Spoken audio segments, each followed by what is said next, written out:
अस्सलाम वालेकुम। Welcome back to जिंदगी के मुद्दे। हम जो हैं वो जिंदगी के मुद्दे में काफी डिफरेंट टॉपिक्स को जो है वो कवर करते हैं। एक जो है वो जेनेरिक मुद्दे के नाम से कुछ चीजें हैं, कुछ किस्से कहानियों के नाम से चीजें हैं। उसके बाद मिसाल के तौर पे रिसेंटली हमने जो है वो स्टडी एंड वर्क अब्रॉड के हवाले से जो है वो चीजें डिस्कस की। ये अब हम एक नई सीरीज जो है स्टार्ट करने जा रहे हैं जिसका टॉपिक है इन्वेस्टमेंट के मुद्दे। ठीक है, इसे हम इन्वेस्टमेंट के मुद्दे की प्ले लिस्ट से शुरू करेंगे और इसमें यह है कि छोटी छोटी हम वीडियोस बनाएंगे जिसमें हम आपको कुछ चीजों का बेसिक्स का जो है वो आइडिया देंगे। और इसमें ये है कि मैं जरा क्लियर कर दूं, हम ऐसा बिल्कुल नहीं कहेंगे कि ये वाला स्टॉक ले लो या इस वाले कॉइन को ले लो और हफ्ते बाद ये हो जाएगा वो हो जाएगा, ऐसी चीजें बिल्कुल नहीं होंगी। इसमें हम आपकी हेल्प करेंगे थोड़ा सा चीजों को बेसिक्स को अंडरस्टैंड करने में, ताकि आप अपना जब होमवर्क कर रहे हैं और या आप जब बिल्कुल शुरू कर रहे हैं सारे फील्ड में तो आपकी जो है थोड़ी सी वो आसानी हो जाए। मेरे साथ जो है रिजवान है। रिजवान भी जर्मनी में रहते हैं, मैं भी जर्मनी में हूँ। और ये है कि हमने पिछले कुछ अरसे से जो है वो इन्वेस्टमेंट्स वाली साइड पे जो है ना वो थोड़ा सा अपना होमवर्क किया है। और उससे पहले भी कुछ चीजें चल रही थी, लेकिन अभी रिसेंटली जो है वो थोड़ा सा आप कह लें कि अच्छी तरह से इस सारे फील्ड को थोड़ा समझने की कोशिश की है। ठीक है, उसमें यह है कि कुछ बुक्स वगैरह पढ़ी हैं, ऑनलाइन कुछ लोगों को फॉलो किया है, काफी लोगों के साथ डिस्कशंस किए हैं जो ऑलरेडी इस फील्ड में पहले से जो है ना वो काम कर रहे हैं। तो हमारी जो भी कोई छोटी सी बेसिक्स अंडरस्टैंडिंग है वो हम चाह रहे हैं कि शेयर की जाए, क्योंकि पिछले कुछ अरसे में हमने नोट किया है कि हमारी कम्युनिटी में काफी लोग हैं कि जो इस साइड पे आना चाह रहे हैं, लेकिन वो समझते हैं कि यार ये तो कोई मॉन्स्टर है। ठीक है, ये बहुत मुश्किल चीज है मेरे लिए, तो मुझे नहीं पता मैंने कैसे जो है ना ये सारा कुछ करना है। तो इस वजह से जो इस सीरीज का मकसद है वो सिर्फ ये है कि अपना एक्सपीरियंस आपके साथ जो है वो हम शेयर करें और आपको बताएं कि यार ये कोई जो है ना वो इतनी बड़ी बला नहीं है, इजीली जो है आप जो है वो कम पैसों के साथ भी स्टार्ट कर सकते हैं। आपको थोड़ा सा कॉन्फिडेंस दिया जाए, बेसिक्स के साथ आपकी हेल्प की जाए। तो इसी हवाले से जो है ना वो हम बात करेंगे। मैं स्टार्ट करता हूँ ऑलरेडी। रिजवान से पूछते हैं कि सबसे पहले तो ये बताएं कि इन्वेस्टमेंट है क्या और इन्वेस्टमेंट जो है वो करनी क्यों चाहिए। बहुत बहुत शुक्रिया आदिल, ये कॉल अरेंज करने का। और क्या नाम है, बहुत अच्छा टॉपिक है। और मुझे लगता है कि इस सीरीज से काफ़ी कुछ सीखने को मिलेगा उन बहुत सारे लोगों को जिन्होंने अभी इन्वेस्टमेंट करना स्टार्ट नहीं किया है। तो सबसे पहले मेरी नज़र में इन्वेस्टमेंट क्या है, मुझे ऐसा लगता है कि if you use your money to make more money, that is in simple terms investment. आप अपने पैसे को इस्तेमाल करो मज़ीद पैसा बनाने के लिए। आप डिफरेंट फाइनेंशियल प्रोडक्ट्स में इन्वेस्ट करो, डिफरेंट एसेट्स में इन्वेस्ट करो, ताकि over the period of time आपके उस पैसे की उस वेल्थ वेल्थ इंक्रीज हो रही हो और आपके पैसे की भी वैल्यू बढ़ रही हो, या हम्म। उस एसेट की वैल्यू बढ़ रही है तो इनडायरेक्टली आपके वेल्थ में इजाफा हो रहा है। तो सवाल फिर ये पैदा होता है कि हमें इन्वेस्टमेंट करनी क्यों चाहिए, व्हाई इट इज इम्पोर्टेंट। तो इसका सबसे जो बेसिक जो मेरी नज़र में इसका जो रीज़न है वो ये है कि आम तौर पे इन्फ्लेशन पूरी दुनिया में ही एग्ज़िस्ट करती है। एग्जैक्टली। तो अगर आप अपने पैसे को सिर्फ़ सेव करके रखेंगे, तो over the period of time your money start losing its value. अगर हम फॉर एग्ज़ाम्पल पाकिस्तान की बात करते हैं, तो पाकिस्तान के अंदर इन्फ्लेशन रेट 8% है 2021 में। तो अगर कोई चीज़ ₹100 की है इस साल, वो अगले साल हो सकता है ₹108 की हो। बिल्कुल। तो इसी तरीके से अगर इन्फ्लेशन इंक्रीज़ होती जा रही है, वो इन इस वजह से भी हो रही है कि क्यों हम मज़ीद पैसे प्रिंट करते जा रहे हैं। सप्लाई एंड डिमांड का रूल वहाँ पे अप्लाई होता है।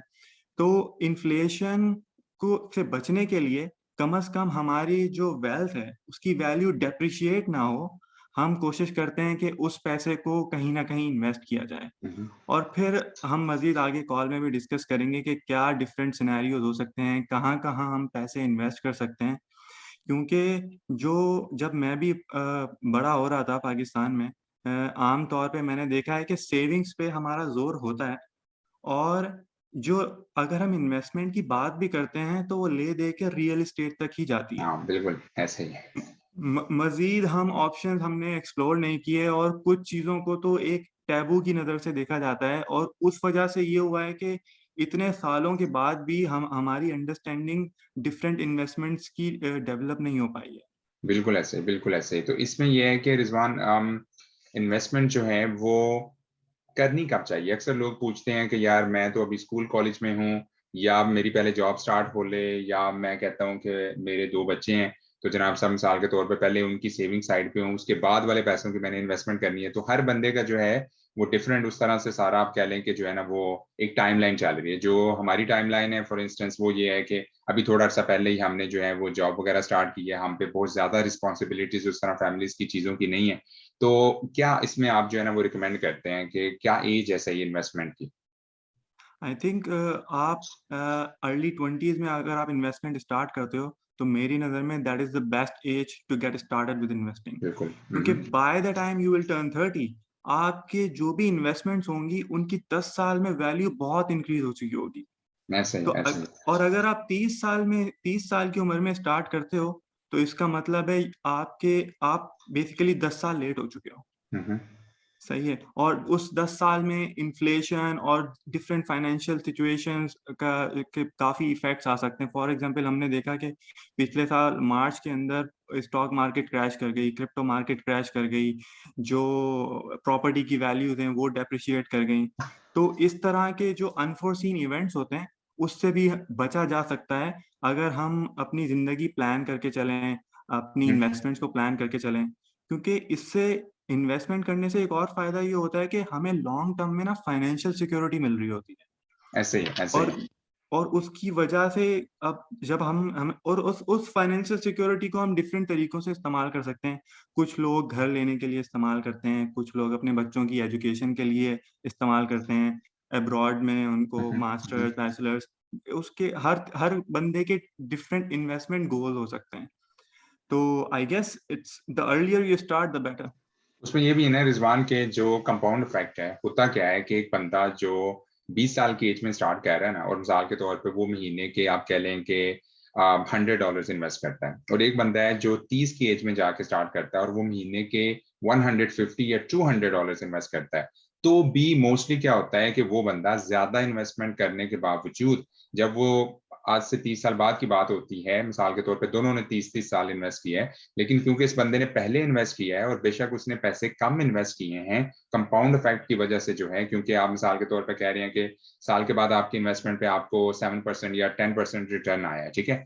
अब क्योंकि वो आता जा रहा था 10 साल, और पॉसिबल है कि आपने वो री इन्वेस्ट सारा किया हो, तो वो पैसे इस तरह से कंपाउंड इफेक्ट ज्यादा हो जाता है कि जो बंदा 30 में शुरू करता है वो उसे रीच ही नहीं कर पाता, बेशक वो 50 यूरो या मतलब $100 एक्स्ट्रा जो है उसमें वो इन्वेस्ट कर रहा हो। तो ये बिल्कुल बात ठीक है कि आप जितनी जल्दी कर सकते हैं उतनी जल्दी जो है आप कोशिश करें कि इसे स्टार्ट करें, और जरूरी नहीं है कि आपने $500 या $1000 जो है वो लगा के स्टार्ट करना है, ठीक है। जरूरी नहीं है कि आप कहते हो कि मिसाल के तौर पे ये बिटकॉइन है, तो एक जमाने में कह लें कि ये 3-4 हजार का था, तो जरूरी नहीं है कि आपने कहना यार 3 हजार पहले मैं अपना जो है ना इकट्ठा करूं फिर लूं।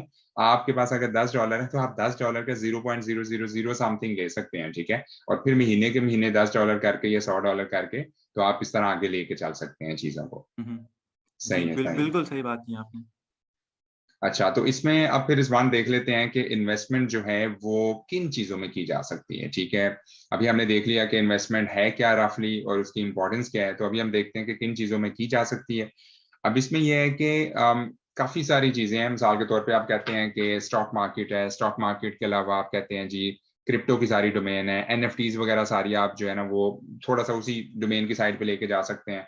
उसके बाद मिसाल के तौर पे ये है कि आप स्टार्टअप्स में इन्वेस्ट कर सकते हैं, कंपनीज में। कुछ लोग रियल एस्टेट में करना चाहते हैं, कुछ लोग जो है वो मिसाल के तौर पे कहते हैं यार मैं अपने किसी कजन को कोई रेस्टोरेंट वगैरह कोई दुकान खोल देता हूँ, ठीक हुँ, है हुँ। तो ये सारी इन्वेस्टमेंट्स। लेकिन हम जो फोकस करेंगे मेनली इस सीरीज में वो इन्वेस्टमेंट्स हैं कि जो आप घर बैठ के अपने फोन से या अपने लैपटॉप से इजीली कर सकते हो, जिसके लिए आपको किसी जगह पे जो है ना वो होना जरूरी नहीं है। हुँ, आपके पास जो है ना वो आप लोकेशन इंडिपेंडेंट हो, आप कहीं से भी कर सकते हो और इजीली कर सकते हो अगर आप अपना होमवर्क वगैरह जो है ना वो करते हैं। तो हम मेनली स्टॉक कवर करेंगे, हम क्रिप्टो को कवर करेंगे, एनएफटीज वगैरह को, थोड़ा सा डिजिटल बिजनेसेस वगैरह की तरफ आएंगे, और उसके बाद जो है अगर मिसाल के तौर पे ऑडियंस का आप कह लें कि उस तरह से जो है ना वो इंटरेस्ट है, तो ऑफ कोर्स रियल एस्टेट या उस तरह की सारी चीजों को भी जो है इसमें वो कवर किया जा सकता है। और इसमें फिर ये है कि अगर हम देखते हैं ब्रीफली के मिसाल के तौर पे स्टॉक्स में आप कह लें कि जो है ना वो किस तरह से इन्वेस्ट करना है, फिर जो है वो रिजवान से पूछते हैं कि क्रिप्टो में मिसाल के तौर पे किस तरह से इन्वेस्ट करना है, ताकि बेबी स्टेप्स के तौर पे जो है वो वन बाय वन चीजों को उस तरह से लेके जाया जाए। तो अब मिसाल के तौर पे स्टॉक्स हैं अगर, तो आप देखें कि पहले क्या होता था पास्ट में कि बैंक्स के थ्रू लोग करते थे, या फिर जो है वो ब्रोकरेज फर्म्स वगैरह थी, वो सुबह 9 से शाम 5 तक जब मार्केट खुलती थी तो वो कंपनीज भी खुलती थी और लोग कॉल करते थे, ठीक है, और या वो ब्रोकर कॉल करते थे, जो भी है कि यार ये सीन है और इस तरह से जो है ना एक स्टॉक ऊपर जा रहा है या हमें लग रहा है कि ऊपर जाएगा तो इसमें इन्वेस्ट कर दो, ये वो सारा, ठीक है। उसके बाद चीजें आहिस्ता आहिस्ता चेंज हुई और अभी आजकल क्या है कि आप इजीली घर बैठे जो हैं वो कुछ वेबसाइट्स वगैरह यूज करके या कुछ जो है ना वो अपने फोन पे कुछ एप्स वगैरह यूज करके तो इन्वेस्ट जो है कर सकते हैं। मिसाल के तौर पे अगर हम जर्मनी में रह रहे हैं, अगर मैं एक सिंपल से एग्जांपल दूं, तो अगर आप ऑनलाइन पसंद करते हैं वेबसाइट बेस्ड वाला, तो उसमें जो है जैसे स्मार्ट ब्रोकर जो है वो एक काफी अच्छा नाम है, उसके थ्रू आप इजीली जो है वो अपना अकाउंट बना के इन्वेस्टमेंट्स वगैरह कर सकते हैं। या फिर मिसाल के तौर पे अगर ऐप बेस्ड की हम बात करते हैं तो उसमें ट्रेड रिपब्लिक जो है वो एक काफी अच्छा नाम है जर्मनी में, जो कि क्या करता है कि जो आपके टैक्सेस हैं जर्मनी में जो आपने देने होते हैं इन्वेस्टमेंट्स में, वो ऑटोमेटिकली खुद ही कैलकुलेट कर लेता है। अगर आपको प्रॉफिट हुआ है तो उसके मुताबिक, लॉस हुआ है उसके मुताबिक, तो आपको वो सारी सरदर्द नहीं करनी पड़ती साल के एंड पे बैठ के सारे पेपर खोल के कि यार कब इन्वेस्टमेंट की थी, कितने गेन्स आए थे, कितना टैक्स देना है, ये वो ना। तो उस हवाले से ये है कि काफी आसानी है। बैंक्स के थ्रू भी कुछ लोग कर रहे हैं, लेकिन बैंक्स वाला चैनल थोड़ा सा जो है वो एक्सपेंसिव हो जाता है। हाँ, माना कि उसमें कभी कभार ये हेल्प होती है कि आपको कोई जो है ना वो डेडिकेटेड कॉन्टेक्ट पर्सन मिल जाए बैंक में, लेकिन मोस्टली हम्म। यही है कि लोग आजकल सारा चीजें खुद ही कर लेते हैं और वो काफी एक्सपेंसिव भी पड़ जाता है, खासतौर पे हमारे लोगों के लिए जिन्होंने छोटी छोटी इन्वेस्टमेंट्स करनी है, जिन्होंने जो है वो करोड़ों अरबों में नहीं करनी। तो इस वजह से इसमें यह है कि आप जो हैं आप अपने मुल्क में देखें, जिधर भी आप रह रहे हैं, देखें उधर कौन से अच्छे बड़े प्लेटफॉर्म्स यूज हो रहे हैं, उन प्लेटफॉर्म्स पे अपना अकाउंट बनाएं। आमतौर पे क्या होता है कि जैसे आप कहीं भी ऑनलाइन अपना अकाउंट बनाते हैं, आपने अपनी थोड़ी सी पर्सनल इन्फॉर्मेशन वगैरह देनी है, जो कि अक्सर बाय लॉ भी चाहिए होती है इन सारी कंपनीज को। उसके बाद ये है कि वो कभी कभार आपकी वीडियो वेरिफिकेशन वगैरह करते हैं, कुछ मुल्कों में एड्रेस वेरिफिकेशन होती है। अब ये नहीं है कि वो आपके घर आ जाएंगे, आपने सिर्फ एक डॉक्यूमेंट कोई अपलोड करना है जिसपे आपका अपना एड्रेस लिखा हुआ है और उन्हें शो हो रहा है कि हाँ यार ये बंदा इधर रहता है, इसलिए इसे यहाँ पे ये लेटर जो है ये रिसीव हुआ है। और वीडियो वेरिफिकेशन या आइडेंटिटी वेरिफिकेशन में सिंपली आपका जो पासपोर्ट है, जो आपकी आईडी है, उसके थ्रू वो वेरिफिकेशन हो जाती है और उसके बाद आप जो है वो अपने बैंक अकाउंट से इन अकाउंट्स में पैसे ट्रांसफर कर सकते हो इजीली। ये आपको जो है वो डिटेल्स वगैरह देते हैं कि कहाँ पैसे ट्रांसफर करने हैं, और जब आपके पैसे आ जाते हैं इन एप्स में या ये ऑनलाइन अकाउंट्स में, तो उसके बाद इजीली आप जो है वो इन्वेस्ट कर सकते हैं। तो ये तो था रफली कि क्रिप्टो का जो है वो किस तरह से मामला है। तो रिजवान से पूछते हैं कि रिजवान, सॉरी ये स्टॉक्स का था कि क्या मामला है, तो रिजवान से पूछते हैं कि क्रिप्टो में जो है वो क्या इनका एक्सपीरियंस है या किस तरह से जो है वो इजीली इन्वेस्टमेंट की जा सकती है। बहुत शुक्रिया आदिल आपका। बहुत इन्फॉर्मेशन मिली मुझे स्टॉक्स के बारे में भी। और जो बैंक्स और जो ऐप्स का डिफरेंस आपने बताया वो वाकई मेरे लिए मुफीद था, क्योंकि अभी तक मैं ऐप से यूज़ कर रहा था। But of course there are certain privileges के अगर आप बैंक्स को यूज़ करते हो या स्मार्ट ब्रोकर की वेबसाइट यूज़ करते हो या आप ऐप्स यूज़ करते हो, तो वो जैसा आपने बोला कि जो जिसकी रिक्वायरमेंट है उसी के हिसाब से वो पर्टिकुलर ब्रोकर को इस्तेमाल कर ले। अगर हम क्रिप्टो की बात करें, तो जैसा आपने बोला ना कि क्रिप्टो जैसे स्टॉक्स के लिए आपको एक्सचेंज पे अकाउंट बनाना होता है, हम्म। इसी तरह क्रिप्टो के लिए भी आपको एक क्रिप्टो एक्सचेंज पर अकाउंट बनाना होता है। और उस एक्सचेंज पे फिर आप पैसे ट्रांसफ़र करते हो और उस एक्सचेंज पे भी आप वेरिफ़िकेशंस कर रहे होते हो। फॉर एग्ज़ाम्पल आप अपना ड्राइविंग लाइसेंस या आईडी कार्ड के ज़रिए वेरिफ़िकेशन करते हो और एड्रेस की वेरिफ़िकेशन आप अपनी बैंक स्टेटमेंट लोड करके कर हम्म। सकते हो। और जो पॉपुलर एक्सचेंजेस हैं कुछ दुनिया में, उनमें बाइनेंस हो गई, कॉइनबेस हो गई, kraken, KuCoin।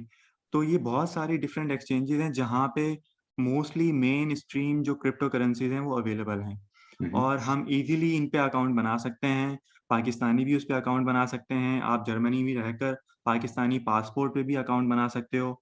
And if you are even living in Pakistan, आप फिर भी इस एक्सचेंज पर, फॉर एग्जांपल बाइनेंस का एक्सपीरियंस रहा है मेरे काफ़ी दोस्तों का, आप पाकिस्तान में रह के बिल्कुल बाइनेंस पे अकाउंट बना सकते हो, क्रिप्टो के अंदर इन्वेस्ट कर सकते हो। हम्म।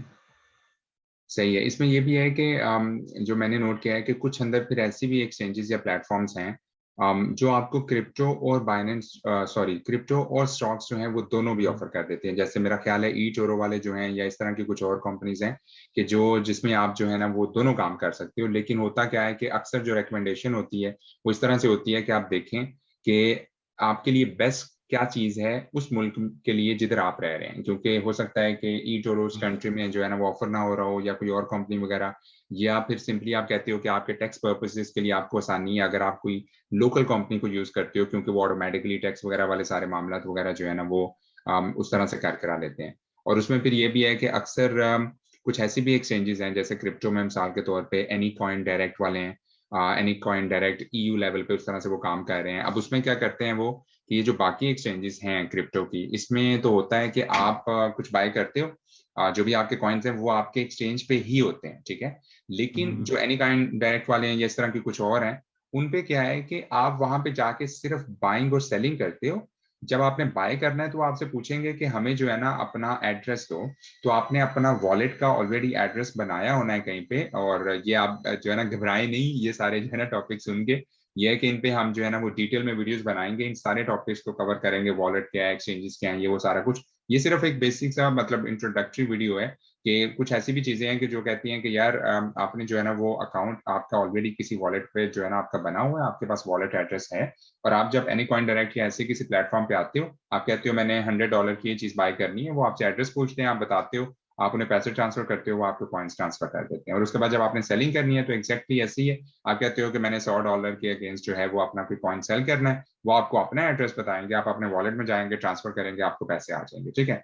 तो ये सारा एक्सचेंजेस या ये वाली एग्ज़ाम्पल देने का मकसद ये है कि कोशिश करें कि आपके कंट्री में जो भी बड़े नाम हैं, उसके मुताबिक जो है वो आप अपने अकाउंट्स वगैरह बनाएँ। कुछ कंपनीज़ जो हैं वो काफ़ी मुल्कों में एक्टिव हैं, और कुछ फिर लोकल बेस्ड कंपनीज़ हैं। और कोशिश करें कि आप 2-3 एक्सचेंजेस पे अकाउंट बनाएँ, क्रिप्टो के लिए भी और स्टॉक्स के लिए भी, ताकि अगर कोई चीज़ किसी एक जो है ना प्लेटफ़ॉर्म से नहीं हो पा रही, तो आप दूसरे से जाके कर लें। और अक्सर क्या होता है कि जब कोई हाइप चल रही होती है, वो ज़्यादा ट्रेडिंग चल रही होती है, तो कोई ना कोई कंपनी जो है उनकी वो ऐप वैसे ही जो है ना वो डाउन हो जाती है, या उनकी वेबसाइट डाउन हो जाती है। तो to be on the safe side बेहतर होता है कि आपने जो है वो मल्टीपल जगहों पे अकाउंट बनाए हैं, ताकि अगर यहाँ से काम नहीं हो रहा, तो आप यहाँ से जो है मिसाल के तौर पे उसे कर सकें।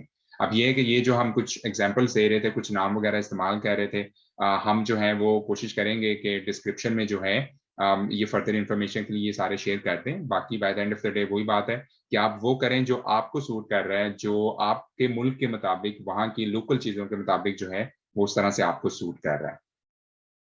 एक और चीज़ मैं ऐड करना चाहूँ, आपने एक बात कही थी कि अब बहुत सारी स्टॉक एक्सचेंजेस भी हैं, जो क्रिप्टो खरीदो-फरोख्त की सर्विसेज़ अलाउ कर रही हैं। हुँ, हुँ। और आपने अगर देखा होगा कि इतना ज़्यादा रिटेल इंटरेस्ट आ रहा है क्रिप्टो स्पेस की तरफ कि स्टॉक एक्सचेंजेस भी अब ऑफ़र करना शुरू हो गई हैं जी, crypto buy and sell services. ऐसे ही, और ऐसे ही। बिल्कुल, जैसे आपने बोला ट्रेड रिपब्लिक का नाम लिया, अब आप ट्रेड रिपब्लिक ऐप में भी टॉप की 3-4 क्रिप्टो करेंसीज़ को आप हुँ, खरीद हुँ। सकते हो।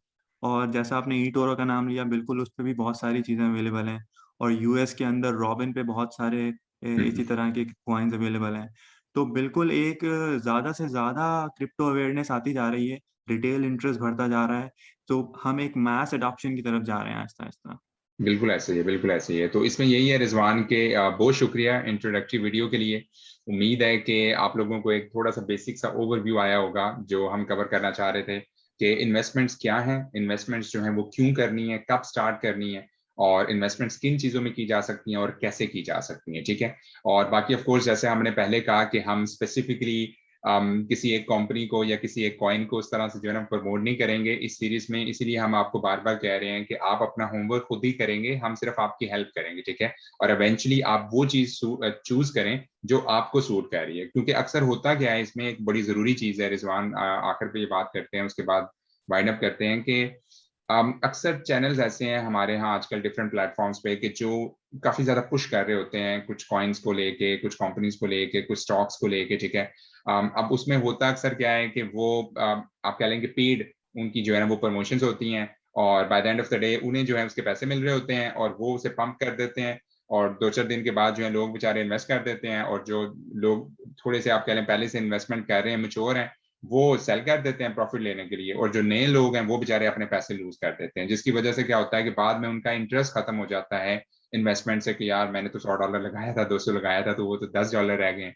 तो ये बड़ी ज़रूरी चीज़ है कि आपने जो है वो अपना होमवर्क जो है उस तरह से वो करना है इन्वेस्टमेंट्स वगैरह करने से पहले। और जो हमारी अगली वीडियो है उसमें इंशाल्लाह जो है हम इसी टॉपिक को कवर करेंगे, तो वो क्या होमवर्क है, आप किस तरह से जो है वो चीज़ों को लेके तो स्टार्ट कर सकते हैं, ठीक है, जो आपका जो है बेसिक चीज़ों की अंडरस्टैंडिंग है वो क्या है। जी, तो ये जो है ये आज की वीडियो का मुद्दा था। और बाकी ये है कि इन्वेस्टमेंट के मुद्दों को और जिंदगी के जेनेरिक मुद्दों को जो है वो समझने के लिए आप देखते रहिए जिंदगी के मुद्दे। अपना बहुत सारा ख्याल रखें। अल्लाह हाफिज।